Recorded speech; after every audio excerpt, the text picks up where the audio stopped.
Hello guys, 2 ദിവസത്തെ ഗ്രഹവാസത്തിന് ശേഷം നോമ്പറക്കാൻ വേണ്ടിയിട്ട് പെരിയ കാടും താണ്ടി മൈസൂർ മറികടന്ന് കർണാടകയിലെ പെരിയ പട്ടണത്തിലേക്ക് മലപ്പുറം കുന്നുമലിൽ നിന്നും 6:12 പുറപ്പെടുന്ന കർണാടക ട്രാൻസ്പോർട്ടിന്റെ ഇന്റർസ്റ്റേറ്റ് ബസ്സിൽ 235 രൂപ ടിക്കറ്റ് എടുത്ത് ഞാൻ അങ്ങനെ മൈസൂരിലേക്ക് യാത്ര തിരിച്ചു. മുന്നിൽ കണ്ട മരവണ്ടി മറികടന്ന് 6:32 കൂടി ഞങ്ങൾ മഞ്ചേരി പാസ് ചെയ്തു. അവിടെ നിന്നും ചവിട്ടി വിട്ട വണ്ടി 6:46 എടവണ്ണ സ്റ്റാൻഡ് മറികടന്നു. എല്ലാവനായ ഉണ്ടിനും കണ്ട് കനോലി ഫ്ലോട്ടും പാസ് ചെയ്ത് കണ്ട് 7:06 കൂടി ഞാൻ നിലമ്പൂരെത്തി. അവിടെ നിന്നും വണ്ടി 100-110 ചവിട്ടി വിട്ട് സൂര്യപ്രകാശം തട്ടി 7:34 കൂടി വൈക്കടവ് പാസ് ചെയ്തു. വളവുകളും തിരിവുകളും മറികടന്ന് നാടുകാണി ചുരത്തിലൂടെ നാടുകാണി ചെക്ക് പോസ്റ്റിലേക്ക് അങ്ങനെ തമിഴ്നാട് ബോർഡറും കടന്ന് പണി കഴിഞ്ഞ സുന്ദരമായ റോട്ടിലൂടെ 8:09 കൂടി ഞങ്ങൾ നാടുകാണി ചെക്ക് പോസ്റ്റിലെത്തി. അവിടെ നിന്നും കൂടല്ലൂരിലേക്കുള്ള യാത്രയിൽ പച്ചവിരിച്ച തേയിലത്തോട്ടങ്ങളും കണ്ട് ശ്വാസം കിട്ടാത്ത രീതിയിൽ കോട പരത്തുന്ന ഓട്ടോറിക്ഷയും മറികടന്ന് 8:30 കൂടി ഞങ്ങൾ അങ്ങനെ ഗൂഡല്ലൂർ ബസ് സ്റ്റാൻഡിലെത്തി. അരമണിക്കൂർ വെയിറ്റിംഗ് ഉള്ളതുകൊണ്ട് തന്നെ വണ്ടിയിൽ നിന്ന് ഇറങ്ങി കാറ്റും കുളിരും കൊണ്ട് ഞാൻ അങ്ങനെ വണ്ടിക്ക് തിരിച്ചു കയറി. പുകന്റെ പേപ്പറൊക്കെ വണ്ടി തന്നെ ഒട്ടിച്ചു. അങ്ങനെ 9 മണിയോട് കൂടി വണ്ടി എടുത്ത് ഗൂഡല്ലൂർ സ്റ്റാൻഡിൽ കണ്ട ഫോളോവറിന് ടാറ്റും കൊടുത്ത് കാഴ്ചകളും കണ്ട് ഞങ്ങൾ അങ്ങനെ മുതുമല ഫോറസ്റ്റിലേക്ക് ചെക്കിങ്ങിൽ കണ്ണും വെട്ടിച്ച് 9:12 കൂടി മുതുമല ടൈഗർ റിസർവ് ഫോറസ്റ്റ് ഞങ്ങൾ മറികടന്നു. അങ്ങനെ കാനന പാതയിലെ കാഴ്ചകളും കാണാൻ കണ്ണും നട്ടിരിപ്പായി. ഓട്ടപ്പന്തയം നടത്തുന്ന കുരങ്ങന്മാരെയും ഒറ്റക്കൊമ്പനെയും ഒറ്റപ്പെട്ട മാനിനെയും കണ്ട് 9:34 കൂടി കുങ്കിയാനകൾ വിഹരിക്കുന്ന തൊപ്പക്കാട്ടിലെത്തി. ഇവിടുന്ന് റൈറ്റ് തിരിഞ്ഞിട്ടാണ് മസനഗുഡിക്ക് പോക്ക്. മാനിനെയും മയിലിനെയും അനേകം പക്ഷിമൃഗാദികളെയും കണ്ട് കാടിന്റെ ഭംഗി ആസ്വദിച്ച് ഞാൻ അങ്ങനെ യാത്ര തുടർന്നു. അങ്ങനെ 9:46 കൂടി തമിഴ്നാട് ബോർഡറും കടന്ന് കർണാടക ബോർഡറിലേക്ക് കടക്കാണ്. അങ്ങനെ 10:50 കൂടി കടുവകൾ മാത്രം വിഹരിക്കുന്ന ബന്ദിപൂരിന്റെ ടൈഗർ റിസർവ് വനത്തിലൂടെ ഞങ്ങൾ അങ്ങനെ യാത്ര തുടരുക. കടുവല്ലെങ്കിലും കല്ലടിഞ്ഞ കണ്ട് മുന്നോട്ട് പോകുമ്പോഴാണ് ഉണ്ടോൽമ്പുള്ള ഒരു കുരങ്ങനെ കണ്ടത്. അങ്ങനെ ബന്ദിപൂർ വനത്തിലെ വ്യത്യസ്ത ഇനം കാഴ്ചകളും കണ്ട് 10:11 കൂടി കാടും മറികടന്ന് ഞങ്ങൾ അങ്ങനെ ഇനി ഗുണ്ടൽപേട്ടിലേക്കുള്ള യാത്രയിലാണ്. 10:26 കൂടി ഗുണ്ടൽപേട്ടിലെത്തി 5 മിനിറ്റ് അവിടെ വെയിറ്റ് ചെയ്ത് പിന്നെ യാത്ര തുടർന്നു മൈസൂരിലേക്ക്.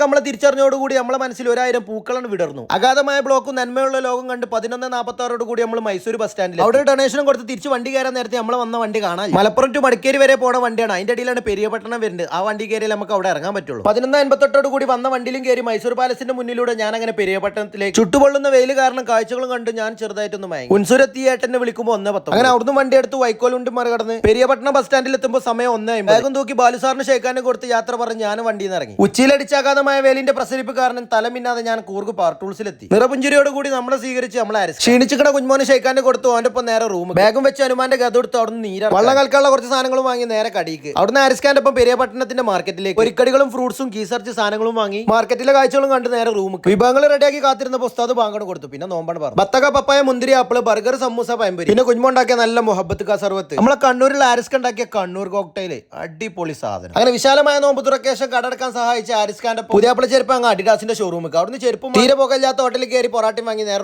റൂമിലെത്തി പ്ലേറ്റിക്ക് പൊറാട്ടയും വീശി കണ്ണൂരിന്റെ തനത് ശൈലിയിൽ ആരിസ്കാന്റെ സ്വന്തം റെസിപ്പിയിൽ വെറുത്തരച്ച് മുളകിട്ട നല്ല പൂ പോലത്തെ അയിലക്കറി അതും കൂട്ടി പൊറാട്ട ഞാൻ ഒരു പുടുത്തം പിടിച്ചപ്പോ കുഞ്ഞുമോനൊക്കെ തലാട്ടു. പലതരത്തിലും പല വിധത്തിലുള്ള മീൻകറി ഞാൻ കഴിച്ചുകൂടെങ്കിലും ദുനിയാവിൽ വെച്ച് ഇങ്ങനത്തെ ഒരു മീൻകറി ഞാൻ ഇന്നേ വരെ കഴിച്ചിട്ടില്ല. എന്താട്ടെ മിയാ 100ക്ക് 100. അങ്ങനെ അവസാനമായി എന്റെ റെസിപ്പിയിൽ ഉണ്ടാക്കിയ കുപ്പി സോഡയും കുടിച്ച് ഞാൻ അടുത്തൊരു നോമ്പർപ്പിച്ചാലും കാണാം. Okay, by.